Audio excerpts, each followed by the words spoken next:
Hello and welcome to Doondo's DVD, and this is Disney Classics number 35, Hercules. As we have been going through this box set, there have been various eras of Disney and personal eras related to myself. And today, though, while we're still in the middle of the Disney Renaissance era, we get to a new personal era. Before I embarked on this series, I would have probably said I thought I had seen the majority of Disney films. But it turns out that's not really the case, at least partly because of the way people's perception of time can be a little strange sometimes. At this point in the Disney Classic series, number 35, I probably had seen the majority of them. Excluding the package era, there was only a handful of them I hadn't seen. And I've kept the feeling of having had seen the majority of them since then, even though Disney have kept releasing films, and I haven't kept up. At this point it's 1997, and in my life I am sitting my final A-level exams. I'm then moving out of my parents' home on my own to a completely different city and going to university. And with that complete change in life, I wasn't seeing as many films as I had done previously. Either on TV or on video or at the cinema, there just wasn't enough time in my life around that era. And when I was making the time for a film,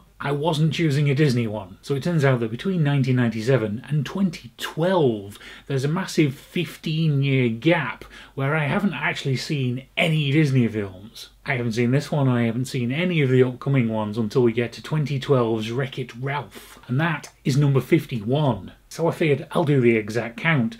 And it turns out that before I started watching any of this box set, I had only seen 20 out of the 56 films we're covering here. Only 35%. Now, it could definitely be argued that I've probably seen the majority of the good ones. There are a few upcoming famous ones that I probably should have seen sooner than now. Mulan, The Emperor's New Groove, Atlantis, Lilo and Stitch, The Princess and the Frog, but that is getting ahead of ourselves. Today we're talking about Hercules. But as I've just said, I haven't actually seen this one before, so what can I speculate about it?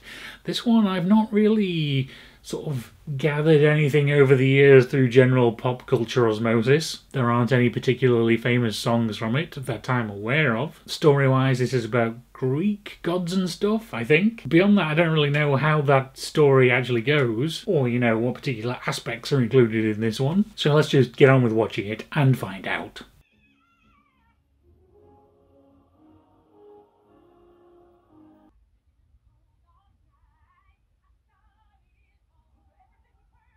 Well, that was pretty good, but it also felt the least like Disney we've had in quite a while. Now, obviously, there's no reason that Disney can't experiment from time to time, and it would get incredibly boring if they were all exactly the same. But this does feel like a bit of a departure from everything else we've seen recently. And I think the big part of that is that this one's kind of full-on comedy, which, unless my brain is completely failing me, is not really something Disney has done before.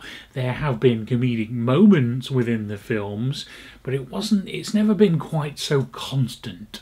And, you know, there's nothing wrong with that in theory, but in general, I found most of the comedic aspects of this weren't really for me personally. Also along with that is the art style, which, while still looks amazing, is different from what we've had recently. Inspired by one particular guy's style, apparently, whose name I have now forgotten. And, you know, it looks great, and within the film it's consistent, but within the whole Disney Classic series, it stands out. I'm not saying that stands out as bad, just sort of stands out as being new. And so, like, overall, the whole thing, despite being a mythological tale, feels more modern. And a lot of that stems from the fact that a lot of the jokes here come from anachronistic contemporary references. That was something I didn't particularly enjoy from The Genie in Aladdin, but here it seems different because it's throughout the entire thing rather than just coming from one character. So I can accept it. It feels more like it fits within the film when it's the whole thing,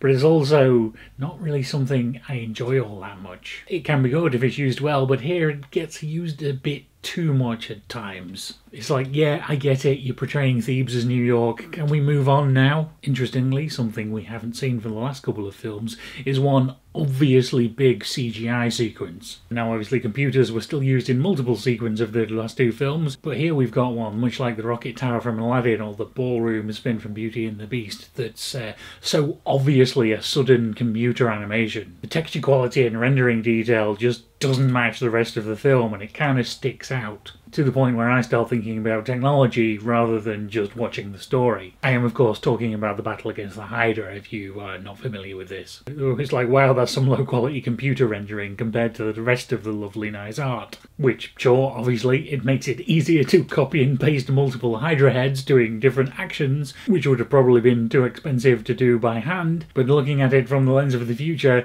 it looks very dated. Musically here, there is not a lot to talk about. There's actually not a lot of songs compared to what we've had recently either. There's Go the Distance, which is obviously the big Oscar bait song, which did in fact get nominated for one. But personally, I preferred I Won't Say I Love You. And then mainly because I ended up caring much more about what was happening to the character of Meg than I did about Hercules himself. And reading some bits online, it seems that I'm not the only one who thinks that. So overall, pretty good, and a bit different. What are your thoughts on Hercules? Tell me about those, as usual, in the comments down below.